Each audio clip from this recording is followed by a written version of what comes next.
বিসমিল্লাহির রহমানির রহিম। সূরাতুল ইখলাস কোন সময় এবং কতবার পাঠ করলে আপনি রাতারাতি ধনী হতে পারবেন এবং আপনার জীবনের সকল গুনাহ ক্ষমা হবে, মাফ হবে। আমি আজকে আপনাদের সম্মুখে এই বিষয়ে সংক্ষেপে কিছু কথা তুলে ধরার চেষ্টা করব। ওমা তৌফিক ইল্লা বিল্লাহ। আমি আমার বিষয়টি বলার পূর্বে আপনাদেরকে জানাতে চাচ্ছি, আমার হাতে দেখতে পাচ্ছেন চিয়া সিড, একেবারে অরিজিনাল ধুলোবালি মুক্ত চিয়া সিড। যদি এটি কারো লাগে তাহলে 2 কেজি নিতে পারেন, মাত্র 950 টাকা। সারা বাংলাদেশে ডেলিভারি চার্জ একদম ফ্রি। সূরা ইখলাস হচ্ছে পবিত্র কোরআন কারীমের মধ্যে সবথেকে ছোট একটি সূরা। এই সূরার ভিতরে আল্লাহ সুবহানাহু ওয়া তাআলা এমন কিছু তথ্য দিয়েছেন, এমন কিছু গভীর শব্দ চয়ন করেছেন যেগুলোকে ইসমে আজম পর্যন্ত বলা হয়। তাই যারা এই সূরাটি পড়বে আল্লাহ তাআলা তাদের ধনী বানিয়ে দেবেন। এই সূরার এক একটি আয়াত এক একটি বিষয়ে পারদর্শী, এক একটি আয়াত এক একটি বিষয়ের উপরে আপনাকে কল্যাণ দান করবে। সূরাতুল ইখলাস কেউ যদি একবার পড়ে আল্লাহ তাআলা তার আমলনামায় 10 পারা কোরআন পড়া সব দান করেন। কেউ যদি 2 বার পড়ে 20 পারা, কেউ যদি 3 বার পড়ে তাহলে 1 খতম কোরআনের সব হয়ে যায়। সূরা ইখলাসের প্রথম আয়াত কুল হুয়াল্লাহু আহাদ কেউ যদি মন থেকে দিল থেকে পড়ে আল্লাহ তাআলা তার জীবনের সকল গুনাহগুলো ক্ষমা করিয়ে দেন। সূরা ইখলাসের দ্বিতীয় আয়াত কেউ যদি পড়ে আল্লাহ তাআলা তার যাবতীয় মনের পেরেশানি, মনের আশা দূর করিয়ে দেন। সূরা ইখলাসের তৃতীয় আয়াত কেউ যদি পড়ে লাম ইয়ালিদ ওয়া লাম ইউলাদ তাহলে আল্লাহ তাআলা তাকে সন্তান দান করবেন। সূরা ইখলাসের শেষ আয়াত কেউ যদি পড়ে আল্লাহ তাআলা তাকে সমাজের মধ্যে সম্মানিত করে তুলবেন।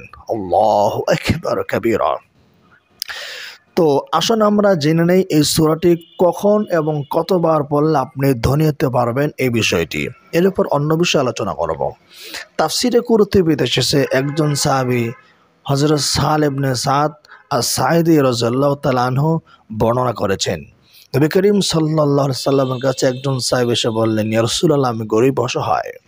তখন নবী করিম সাল্লাল্লাহু আলাইহি সাল্লাম তাকে বললেন, তুমি যখন ঘরে প্রবেশ করবে ঘরে বাসিন্দাদেরকে সালাম দেবে, এরপর সূরাতুল ইখলাস পড়বে। ওই সাহাবী এরকম আমল কিছুদিন করলেন, আল্লাহ পাকের মেহেরবানিতে তিনি ধনী হয়ে গেলেন। আল্লাহু আকবার। এই ঘটনাটি এসেছে তাফসিরে কুরতুবির 25 নম্বর খণ্ডে। আপনারা যে কেউ চাইলে সেখানে গিয়ে দেখে আসতে পারেন। তো সূরাতুল ইখলাস ঘরে প্রবেশ করে পড়লে আপনি ধনী হবেন। এখন প্রশ্ন হলো, ঘরে যদি কোনো মানুষ না থাকে সেক্ষেত্রে কি করবেন? এমন হতে পারে না যে ঘরের সকল মানুষ বেড়াতে গেছে, ঘরে কেউ নেই, শুধু আপনি একা আর ঘরে কোনো লোক নেই, তখন কি করবেন? তো সেই ক্ষেত্রে সালামটা অন্যভাবে দিবেন। সালামটা এইভাবে দিবেন, আসসালামু আলাইনা ওয়া আলা ইবাদিল্লাহিস সালিহিন। ব্যাস এতটুকু দিলেই হবে। এরপর আপনি সূরাতুল ইখলাস মাত্র একবার পড়বেন, দ্বিতীয়বার পড়বেন না, তৃতীয়বারও পড়বেন না, মাত্র একবার পড়বেন। তবে যদি আরও বেশিবার পড়তে চান তাহলে আপনি পড়লে সব হয় এই নিতে পড়তে পারেন, কিন্তু একবার পড়বেন আপনার গরিব হালাত দূর করার জন্য, আপনি ধনী হওয়ার নিয়তে মাত্র একবার পড়বেন। সূরাতুল ইখলাসকে কেউ যদি ভালোবাসে, মহব্বত করে, আল্লাহ তাআলা তাকে ভালোবাসেন, মহব্বত করেন। এটা হাদিসের কথা। একজন সাহাবী রাসূল সাল্লাল্লাহু আলাইহি ওয়াসাল্লামের কাছে এসে বললেন, ইয়া রাসূলুল্লাহ, আমার এক ভাই আছে যে ভাই সূরা ইখলাসকে ভীষণ ভালোবাসে। নবী করিম সাল্লাল্লাহু আলাইহি ওয়াসাল্লাম বলেন, তুমি তোমার ভাইকে জানিয়ে দাও আল্লাহ সুবহানাহু ওয়া তাআলা তাকে ভালোবাসেন, মহব্বত করেন। আল্লাহু আকবার। সূরাতুল ইখলাস কেউ যদি 200 বার পড়ে, জামি তিরমিজির বর্ণনা, কেউ যদি 200 বার সূরাতুল ইখলাস পড়ে আল্লাহ রাব্বুল আলামিন তার 50 বছরের গুনাহ ক্ষমা করবেন, মাফ করবেন। হ্যাঁ, এখন 200 বার পড়লে 50 বছরের গুনাহ মাফ হবে। আর 3 বার পড়লে যদি 1 খতমের সওয়াব হয় তাহলে এবার আপনি যোগ করে এবার আপনি অঙ্ক করে দেখুন যে 200 বার পড়লে আপনার কমপক্ষে 60-70 বার কোরআন খতমের সওয়াব হয়ে যাবে। এই জন্য সূরাতুল ইখলাস অত্যন্ত দামি একটি সূরা।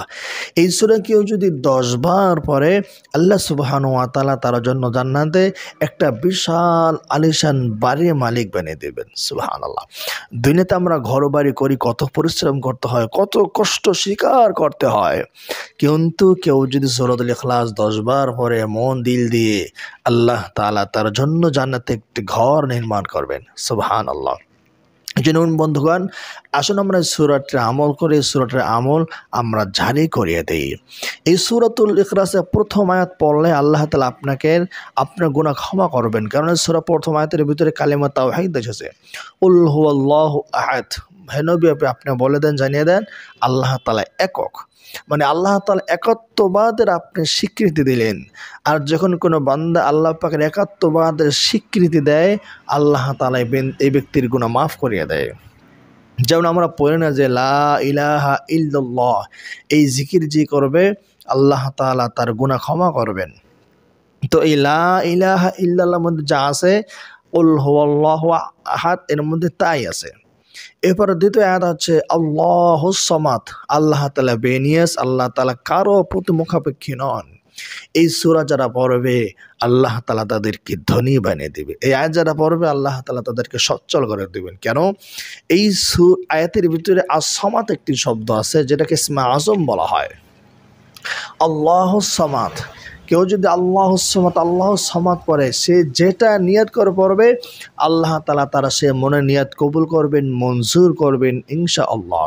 তাই বন্ধুগণ, আল্লাহুস সামাদ, আপনি বিপদে পড়ে গেলে আপনার বিপদকে মনে মনে রেখেই দোয়াটি পড়বেন আর আল্লাহকে ডাকবেন, আল্লাহ তাআলা আপনাকে বিপদ থেকে উদ্ধার করবেন। এই জন্য সূরা ইখলাসের ফজিলত আকাশচুম্বী অনেক বেশি। তাই আসুন আমরা সূরাতুল ইখলাস পড়ি। এই সূরাতুল ইখলাস আপনি 3টি নিয়তে পড়তে পারেন, এটা আমার একটা পরামর্শ। 3 বার পড়লে যদি 1 খতমের সওয়াব হয়, তাই আপনি 3 বার পড়বেন। সারা দুনিয়াতে যত মুসলমান ভাই বোনেরা কবরে শায়িত, তাদের রূহের সবগুলো পৌঁছানোর জন্য। আবার 3 বার পড়বেন যত নবী রাসূল সাহাবা তাবিন ছিলেন, তাদের রূহের উন্নতির জন্য, জান্নাতে উচ্চ মাকামের জন্য পড়বেন। আর 3 বার পড়বেন আপনার ফ্যামিলি, আপনার দাদা দাদি, নানা নানি, আত্মীয় স্বজন যারা কবরে শায়িত, তাদের রূহের জন্য, শান্তির জন্য 3 বার পড়বেন। এরকম 3 বার 9 বার করে আপনি ঘুমিয়ে যাবেন। ইনশাআল্লাহ আপনার ভাগ্য আল্লাহ তাআলা খুলে দেবেন। আল্লাহ তাআলা আপনার ভাগ্য সুপ্রসন্ন করে দেবেন। আল্লাহ তাআলা আমাদেরকে এইভাবে সূরাগুলো পড়া তৌফিক দান করুন। আমিন।